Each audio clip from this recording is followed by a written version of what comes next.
dans tes entreprises, c'est alors que tu réussiras. Donc, un chrétien brebis, dès qu'il entend la parole de Dieu, il va se mettre et il va méditer cette parole jour et nuit. Pourquoi? Parce qu'il doit agir fidèlement selon tout ce que le Seigneur a dit. Ces derniers temps, parfois il y a de ces choses-là que nous ne voulons plus dire à l'église parce que nous avons même l'impression que les gens qui viennent à l'église ne suivent pas nos messages. Prenons l'exemple des offrandes, l'exemple de la dîme. Je pense que ce sont des choses que les serviteurs de Dieu ne doivent plus répéter parce qu'on en a parlé à plusieurs reprises.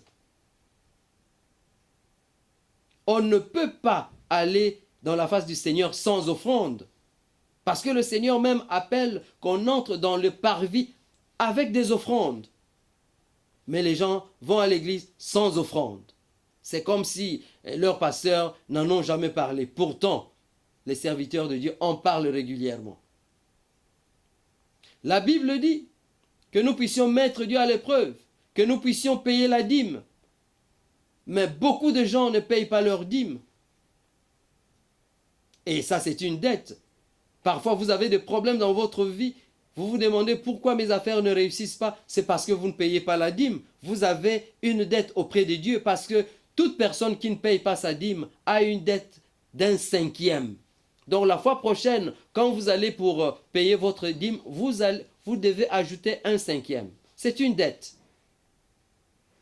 Et quand le Seigneur commence à récupérer son argent, vous dites, oh écoutez, les choses ne marchent pas, il y a des sorciers, mais le véritable sorcier, c'est vous-même mon frère, c'est vous-même ma sœur, parce que vous ne faites pas la volonté de notre Seigneur. Donc un chrétien brebis, il médite la parole de Dieu afin d'agir fidèlement selon tout ce qui est écrit. Et quel est le résultat? Le résultat, c'est que tu auras du succès dans tes entreprises. C'est alors que tu réussiras. Comment manges-tu la parole de Dieu? Parce que pour nous, la nourriture, c'est la parole de Dieu. Comment est-ce que tu la manges? Est-ce que tu la médites? Est-ce que tu la mets en pratique? Examine-toi. Le Seigneur te rappelle à l'ordre aujourd'hui. Toujours dans le cadre du goût, les brebis ont besoin d'une source permanente d'eau potable à leur disposition. Ils ont besoin de la quantité nécessaire à cause de leur régime alimentaire. Ils ont besoin d'eau. Or, l'eau symbolise la parole de Dieu. À la femme samaritaine, voilà ce que le Seigneur a dit dans Jean 4, versets 3 à 4. Jésus lui répondit, « Quiconque boit de cette eau aura encore soif, mais celui qui boira de l'eau que je lui donnerai n'aura jamais soif. Et l'eau que je lui donnerai deviendra en lui une source d'eau qui jaillira jusque dans la vie éternelle. » Et dans Ésaïe 55 au verset 1, « Vous tous qui avez soif, venez aux eaux. Même celui qui n'a pas d'argent, venez acheter et manger. Venez acheter du vin et du lait sans argent, sans rien payer. » Les brebis ont besoin d'eau.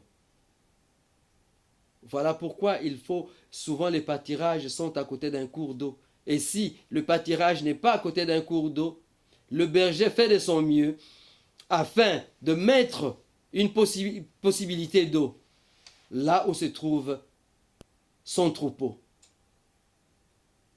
Un bon pasteur dans une église, il cherche à donner une bonne parole à ses brebis.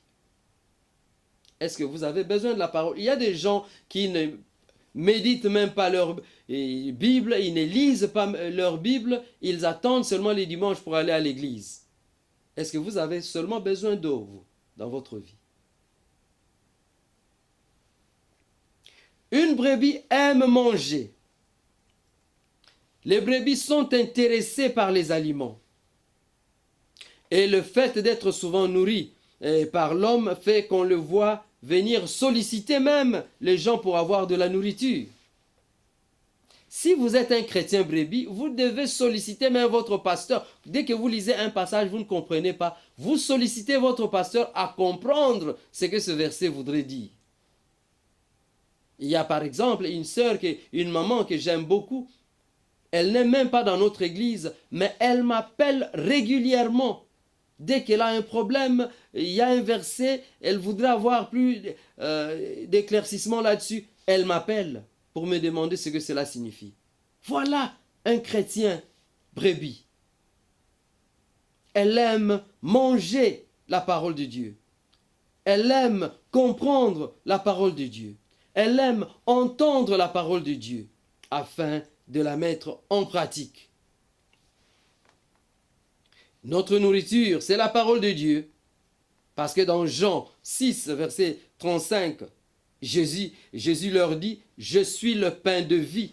Celui qui vient à moi n'aura jamais faim, et celui qui croit en moi n'aura jamais soif. » Et dans Jean 6, verset 51, Jésus déclare, « Je suis le pain vivant qui est descendu du ciel. Si quelqu'un mange de ce pain, il vivra éternellement. Et le pain que je donnerai, c'est ma chair que je donnerai pour la vie du monde. » Mon frère, ma soeur, est-ce que vous mangez ce pain de vie régulièrement? Est-ce que vous suivez la parole de Dieu régulièrement? Parce que ce pain de vie, c'est notre Seigneur Jésus-Christ qui est la parole de Dieu. Et l'implication, c'est que nous devons lire régulièrement la parole de Dieu et la mettre en pratique dans notre vie quotidienne. Si on ne le fait pas, bien aimés, nous devenons des chrétiens boucs. Les chrétiens boucs, ils mangent les sommets, c'est-à-dire ils n'entrent pas en profondeur de la parole de Dieu. Ils ont une mauvaise interprétation de la parole de Dieu. Bien qu'ils mangent, mais ils ne s'intéressent pas à la nourriture comme une brebis. Nous passons à la reproduction. Les brebis connaissent une maturité sexuelle précoce. Ce qui fait qu'elles ont un taux de reproduction élevé. Si vous êtes un chrétien brebis, vous devez aussi avoir une maturité précoce dans votre connaissance de la parole de Dieu. Il faut que vous puissiez connaître une maturité spirituelle précoce parce que cela va te permettre de reproduire des disciples pour ainsi accomplir la parole de Dieu qui est dans Matthieu 28, versets 19 à 20. Parce que la parole déclare, Jésus s'étant approché, leur parlant ainsi. Tout pouvoir m'a été donné dans le ciel et sur la terre. Allez, faites de toutes les nations des disciples, les baptisant au nom du Père, du Fils et du Saint-Esprit, et enseignez-leur à observer tout ce que je vous ai prescrit. Et voici, je suis avec vous tout le jour jusqu'à la fin du monde. C'est ça la recommandation de notre Seigneur. Or, pour le faire, nous devons mûrir dans la parole de Dieu. Nous devons comprendre la parole de Dieu et cela va nous aider à aller prêcher cette même parole de Dieu aux autres. Les brebis connaissent une maturité sexuelle précoce qui leur permet justement de connaître une reproduction, un taux de reproduction élevé. Posez-vous la question, mon frère, ma soeur, depuis que vous avez connu le Seigneur, vous avez gagné déjà combien d'âmes dans le Seigneur? Combien d'années vous venez de faire dans votre église? Combien d'années vous venez de passer depuis que vous êtes chrétien? Est-ce que vous avez un taux de reproduction élevé? Êtes-vous une brebis ou un bouc?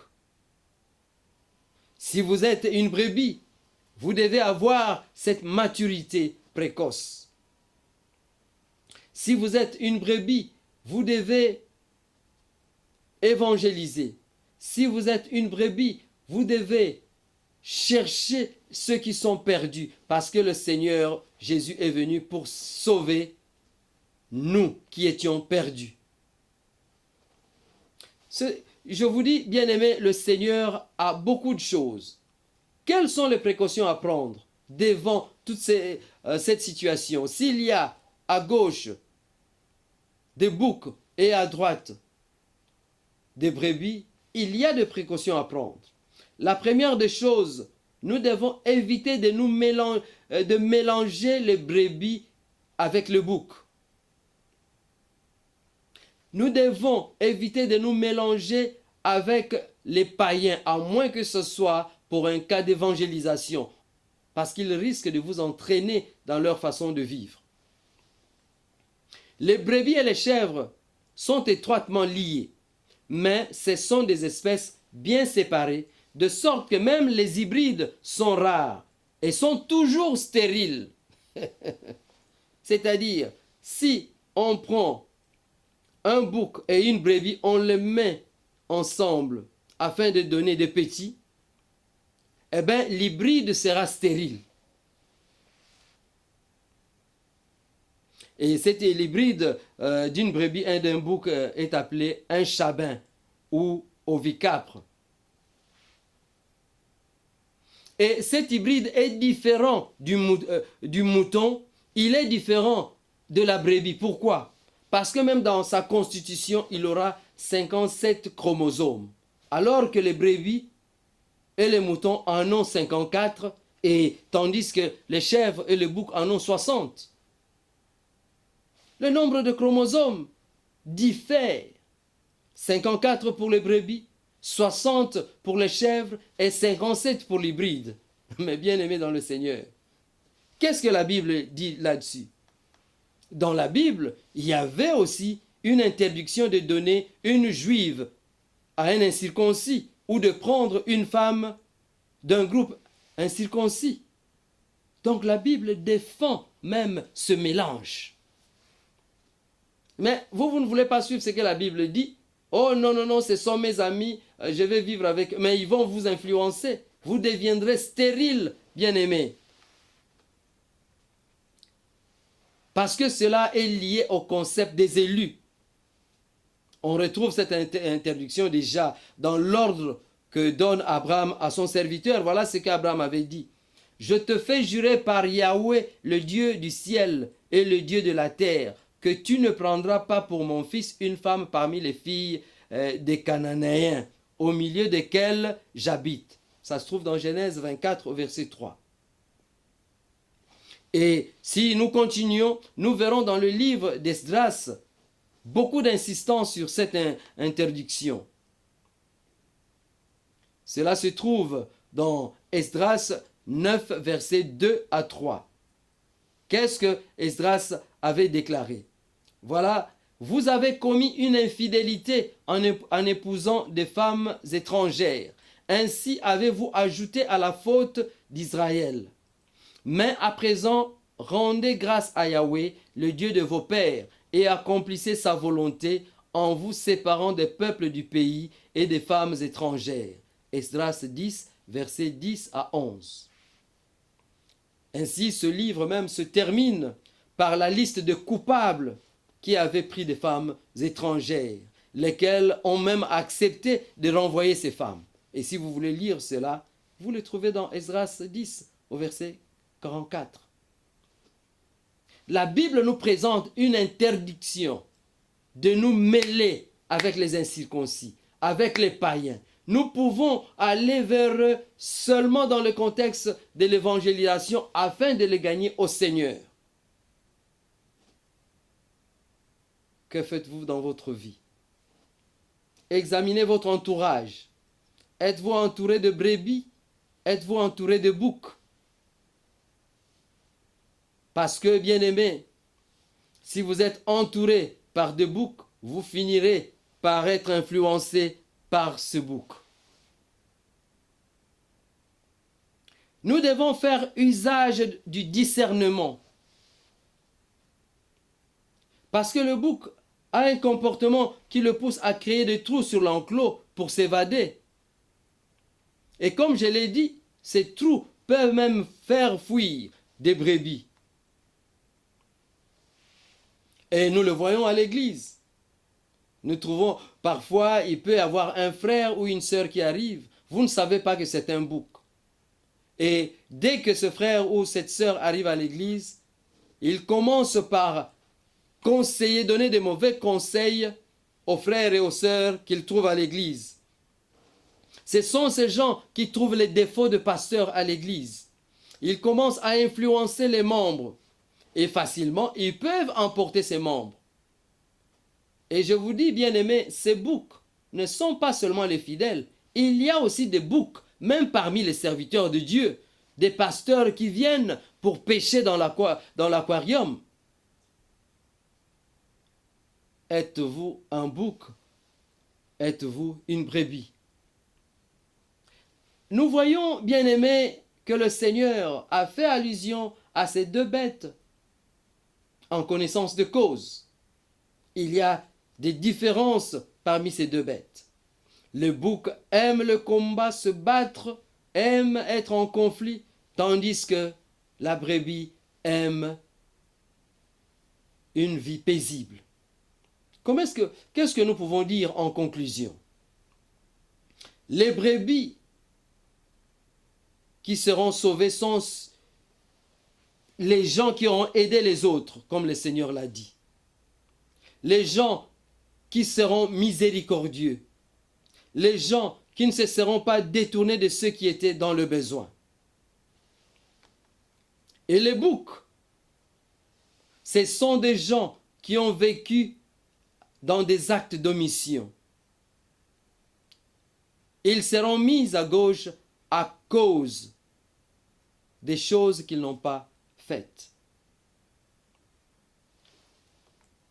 Vous ne savez pas donner de nourriture ni de vêtements aux gens, eh bien vous êtes un bouc.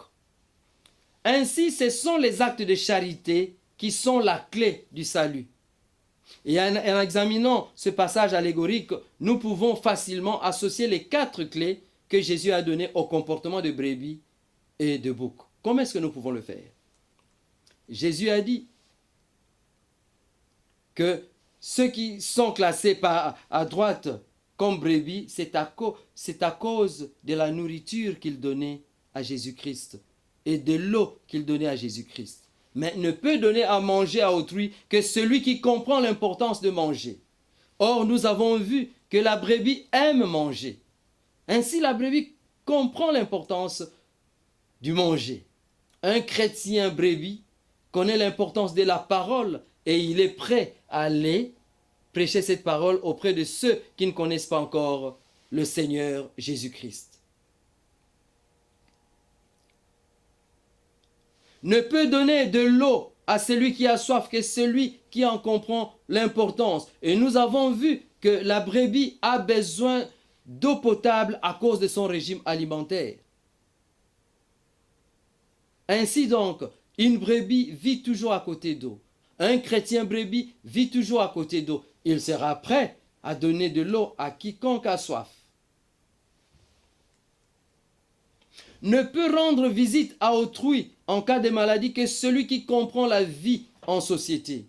Et nous avons vu que la brebis vit en groupe, tandis que le bouc est un trouble fait en groupe. Ainsi, un chrétien brebis est prêt à rendre visite aux gens qui sont malades. Jésus a dit que une brebis, c'est ces gens-là qui l'ont recueilli quand il était étranger. Et ne peut accueillir les étrangers que celui qui aime la vie communautaire. C'est là la caractéristique de la brebis. Elle aime une vie communautaire. Celui qui soigne et celui qui comprend l'état des malades. Et la brebis est très discrète en cas de maladie. Elle comprend. Pour que tout cela soit possible, il faut avoir donc un comportement de soumission, de respect de la hiérarchie comme une brebis. Il faut avoir une vision de la vie. Il faut aimer la parole de Dieu pour connaître une maturité qui vous permettra d'accomplir la mission que le Seigneur vous a confiée. Nous devons éviter le comportement de trouble comme le comportement du bouc. Nous devons méditer la parole comme une brebis qui mange à ras du sol et non pas comme un bouc qui se limite au sommet et qui mange de feuilles. Tout cela nous préparera aux actes de charité dont parle le Seigneur. Car nous devons comprendre 1 Corinthiens 13. Quand je parlerai les langues des hommes et des anges, si je n'ai pas la charité, je suis un airain qui résonne ou une cymbale qui retentit. Et quand j'aurai le don de prophétie, la science de tous les mystères et toute la connaissance, quand j'aurai même toute la foi, jusqu'à transporter les montagnes, si je n'ai pas la charité, je suis rien. Et quand je distribuerai tous mes biens pour la nourriture de pauvres, quand je livrerai même mon corps pour être brûlé, si je n'ai pas la charité, cela ne me sert de rien. Nous avons aussi compris que contrairement à notre expérience humaine où la vie occupe 64%, nous en tant qu'enfants de Dieu ou brebis, nous devons plus user de notre ouïe spirituelle car la foi vient de ce qu'on entend et le juste vivra par la foi et non par la vue. Je bénis le Seigneur bien-aimé pour cet enseignement. Je suis convaincu que quelqu'un a été béni. Je voudrais vous apprendre que nous avons beaucoup d'enseignements dans cette série et veuillez nous appeler parce que les coordonnées sont sur la pochette de ces cassettes, de ces DVD et nous allons vous donner, nous avons beaucoup de titres en fait. Nous avons des titres tels que À cause de son nom et les 5 secrets du sang de Jésus. Nous avons Dieu qui est-il pour vous, les 3 maisons d'Esther, le panetier et les chansons de Pharaon. Nous avons vous êtes responsable de votre vie. Il y a beaucoup de messages. Vous pouvez nous appeler et nous allons vous faire parvenir ce message car en fait, nous le mettons à la disposition du peuple de Dieu pour que le peuple de Dieu ait la connaissance et qu'il ne se perde pas à cause des doctrines qui viennent les troubler. Soyez tous bénis dans le nom puissant et glorieux de notre Seigneur Jésus-Christ. C'était votre serviteur, le pasteur Mbata de l'église Les Héritiers de la Promesse de Londres. N'oubliez pas que ces images ont été filmées par Mass Media qui se trouve à Newcastle et c'est une maison dirigée par un pasteur et même les gens qui travaillent dans ce groupe sont des chrétiens. C'est dire que ce sont des gens qui marchent comme des brebis. Et si vous avez un travail quelconque, une fête de mariage, une fête d'anniversaire, ou vous avez un événement que vous voulez filmer, n'hésitez pas à les appeler parce que leur tarif est raisonnable. Et n'oubliez pas que c'est un pasteur qui est responsable de cette maison. La qualité est impeccable comme vous venez de suivre ces images. Je vous invite ainsi à les appeler, à les inviter quand vous avez une manifestation quelconque. Vous ne serez pas déçus. Mass Media de Newcastle. Soyez tous bénis dans le nom de Jésus. Au revoir.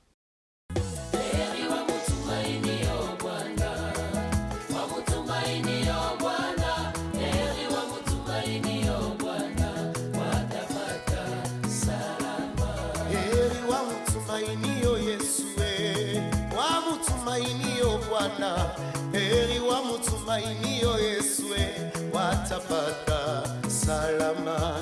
Heri wa mutumainio Bwana, wa mutumainio Bwana. Heri wa mutumainio Bwana watapata salama. Jana wa mutumainio wamutumainia Yesu we, wamutumainio Yesu, wakaka wamutumainio Bwana watapata salama.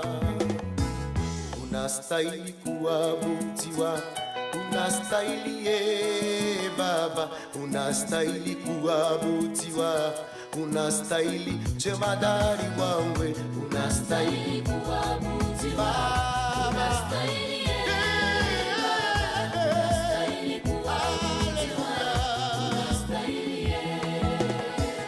unastahili kushangiliwa, unastahili Baba, unastahili kuabudiwa, unastahili